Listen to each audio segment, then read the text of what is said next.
I have the kind of life people point to when they want proof that things can work out. A good job, a house that holds our laughter, a woman I chose and kept choosing. 2 children who run through the hallway like joy with shoelaces. Most days, it feels like enough. Some days, it feels like a room I can't escape, even with all the right keys. Intimacy at home became a careful negotiation with no words. We loved each other. We still do. But the tender, thoughtless part of love, the part that doesn't check the clock or the calendar, drifted away in tiny pieces, like steam that forgets it was just water. I told myself to not take it personally. Life gets heavy. Schedules pile up. Desire sleeps with its shoes on. And yet, a hunger began to write itself in the blank spaces of my days. Not a storm, a hum. The kind of frequency you only notice when you're alone long enough to hear it. One evening, I sat at the kitchen table after everyone went to bed and opened my laptop. I typed like a man searching for a cheaper flight and found something else. A website where everything is explained and nothing is really said. A grid of faces and promises, rules written like poetry, prices written like math. I wasn't drunk. I was calm in the way people are calm right before they move a heavy object and hope it won't fall. Paris came to me as a practical lie. A conference that doesn't exist. A client that won't remember me. 2 nights. No names. The city felt useful. Big enough to swallow me. Ordinary enough to let me pass. I plan like a person who wants to believe he's in control. A larger hotel where no one notices one more door closing. A room high enough to hear the city but not be seen by it. On the website, I found her. The profile wasn't complicated. A few photos that suggested warmth more than perfection. A short line about conversation. A note about boundaries that made me trust her more than any smile could. I sent a message without saying my name. She replied without asking for it. "What kind of meeting do you want?" she wrote. I typed, erased, and typed again. "GFE, I sent, feeling ridiculous spelling out something men pretend doesn't exist. "Okay," she answered. "I can be there at 20. Send the room number 1 hour before. Be clear about what you need. Be kind." Be kind. I stared at those words longer than I should have. At home, I said there was work in Paris. 2 nights, nothing dramatic. My wife nodded. The way we nod at deliveries we didn't order but vaguely remember needing. She asked me about trains, about weather. She reminded me to bring the charger I always forgot. I wanted to tell her something true. Not this truth. A smaller truth that could hold the shape of the larger one without breaking both of us. But what I had was a suitcase, and a story I'd already started telling. The children drew me a picture. A stick figure with a briefcase and too many clouds. "Bring us something sweet," they said. "Of course," I said. The train to Paris was a moving mirror. I watched fields fold into suburbs, watched myself rehearse ways to feel less like the villain and more like a man with a problem he didn't know how to name. Paris met me with rain that couldn't decide if it wanted to commit. I checked in, said bonjour to a receptionist who didn't look up, and rode a lift that spoke softly in numbers. The room was large and practical, modern without personality, a window the size of a wall, a couch that had never been chosen by anyone who planned to sit on it. I unpacked carefully, as if neatness could disguise intent. At 19:30, I opened the champagne. I don't usually drink champagne alone. I felt like wearing a suit at a kitchen sink, but I needed something to hold while time went past me. I texted the room number. She responded with a simple, "On my way." The minutes between 1950 and 2000 stretched like a thin wire. I walked to the window and back 3 times, as if the city were a treadmill. When the knock came, it was ordinary. A sound like any other door, anywhere. I opened it. She looked like her photos, which is to say, she looked like herself. No surprise, that felt like a trick. No performance trying to convince me of a movie. Just a person who had the kind of ease you can't teach. "Bonjour," she said. not lingering on the word. I stepped aside. You spoke the way strangers speak when they've agreed to skip the part where strangers usually stop. Where are you from? Do you visit often? Do you want water? She noticed the champagne. Celebrating? Courage, I said. She smiled. Not at me, but with me. Then pour, she said. We sat by the window. Paris below us performing its usual magic for people with better plans. We talked, and the conversation did the thing it does when two people decide not to waste it. She was funny in the way that depends on timing. She was kind in the way that depends on attention. Tell me what you need, she said at last, as if we were in a meeting neither of us would ever put on a calendar. I tried to be brave in the smallest, truest way. To feel wanted without asking for permission, I said. She nodded like a professional and like a person. We can start with that, she said. The rest dissolves in memory, not because it was unimportant, but because it was more feeling than event. The bathroom light turned low. The sound of water warming its throat. We showered together. The closeness of one person choosing another without the long debate in whose turn it is. She was present. That's the only detail that matters. Not theatrical, not distant. Present. Like a hand on a table that says, I'm here, without knocking. We moved to the bedroom. She laid on top of the covers, hair drying in soft waves, scrolling through a phone with the absent grace of someone practicing not to exist too loudly in someone else's room. We had sex. Intense sex. We both enjoyed it very much. To my own surprise, it didn't take long, but it was amazing. We lied there, still on the bed. I asked a question I hadn't planned to ask. Is it possible for you to stay?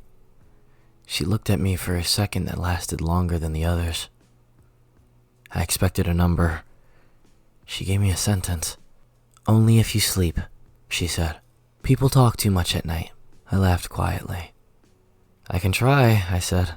Then yes, she answered, as if we'd agreed on nothing remarkable at all. We turned off the lights, except for the one beside the bed that didn't know how to fade properly. The city hummed against the window like a song I couldn't place. For the first time in a long time, I felt the calm that arrives when desire doesn't have to argue its existence.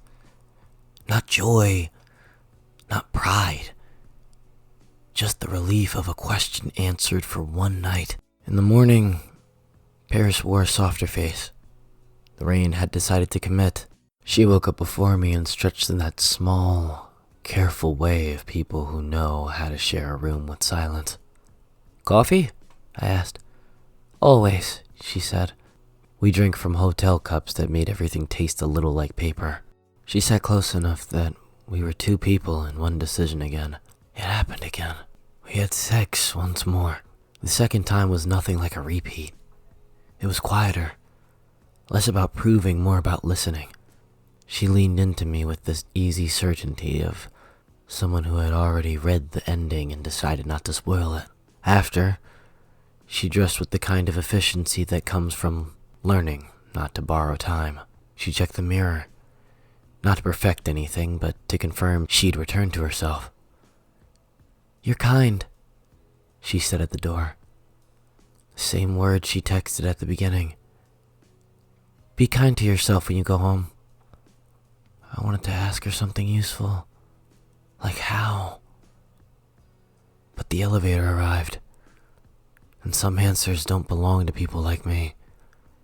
When she left, the room looked exactly the same and completely different. The bed was made of ordinary gravity again. The window showed a city that had not noticed. I showered longer than necessary. I dressed like a man who could pass for himself. And then it came.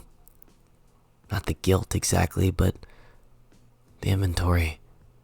The accounting voice that adds up tenderness against betrayal and refuses to round down. I love my wife. That sentence remained true in every sense. I love my children. I love the life that keeps our names on it. Is what I did unforgivable if it doesn't change the size of the truths? Or does the secret itself bend the truth, a millimeter at a time, until you wake up and can't remember what straight looked like? I walked through Paris with my hands in my pockets like everyone else. I bought sweats shaped like works of art and pretended I was choosing them for the children instead of for the story I needed to carry home. That evening I stayed in. I watched a movie without remembering the plot. I texted home photos of rain on a balcony. Looks beautiful, she wrote back. It is, I typed, then deleted, then typed again. I'll bring something sweet. The second night, I didn't call anyone. I listened to the city and let it be enough. I fell asleep with the lights on like a man who doesn't trust rooms that get too dark. Morning was efficient. Train, platform, a paper cup with my name spelled wrong in a language that doesn't care. On the ride home, I practiced being a better version of myself, the way people practice speeches in mirrors. Be present. Be patient. Be the man who makes the first move, even when the calendar says otherwise. The house greeted me like a dog that forgives everything because it remembers only the returns. The children ran toward me, voices like bells. The sweets were a success. My wife kissed my cheek in the place that always remembers me. She smelled of laundry in the afternoon. She asked about the trip. I said the city was busy and kind. Both were true, and neither were enough. That evening I cooked as if recipes could repair what language could not. We sat together and talked about the small things that make families work. Homework, weekend plans, a shoe that had declared independence from its pair. Later, when the house quieted and the dog made its little circle of sleep, I stood in the hallway and listened for the sound of a life deciding something. I went to her room and laid down beside her. The bed remembered us. I reached for her hand in the dark, not as an apology, not as an explanation, but as a question. She answered by not pulling away. I missed you, she said, a sentence simple enough to fit anywhere. I'm here, I said. The best promise I had. We didn't fix anything that night. We didn't break anything either. We breathed together the way people do when they've chosen a life and are learning again how to live it. In the week that followed, I tried to remember what kindness looks like when no one writes it down for you. I did small things without announcing them. I looked at her the way I wanted to be looked at, by someone who knows all my versions and still sets a place for me at the table. Sometimes she met me there. Sometimes she was tired. Sometimes I was. Desire doesn't vanish because you sent it to another country for 2 nights and asked a stranger to hold it. It returns. It asks different questions. It waits in the same rooms as before and wonders whether you will finally speak. I have not told her. I don't know if I will. I'm not brave in the way that makes a good ending appear. But I have learned that love and shame can live under the same roof without tearing it down. They leave notes for each other. They do the dishes. They make coffee. Some mornings, I wake before the alarm and watch the light come through the curtains like a promise that refuses to be specific. I listen to the house breathing. I try to be the man who doesn't need a city to remind him he's alive. And when I can't, I try to be kind. To her, to the children, to the version of myself that still believes in us, even on the days when desire forgets our address. The night in Paris didn't change what I love. It only changed how quietly I have to hold it. Maybe that's the price. Maybe it's just a recipe I keep in a pocket I don't check. Either way, morning arrives. The kettle clicks. The house becomes itself. And I come across the same line most people cross every day. The one between who we are and who we're trying to be. And I make the coffee.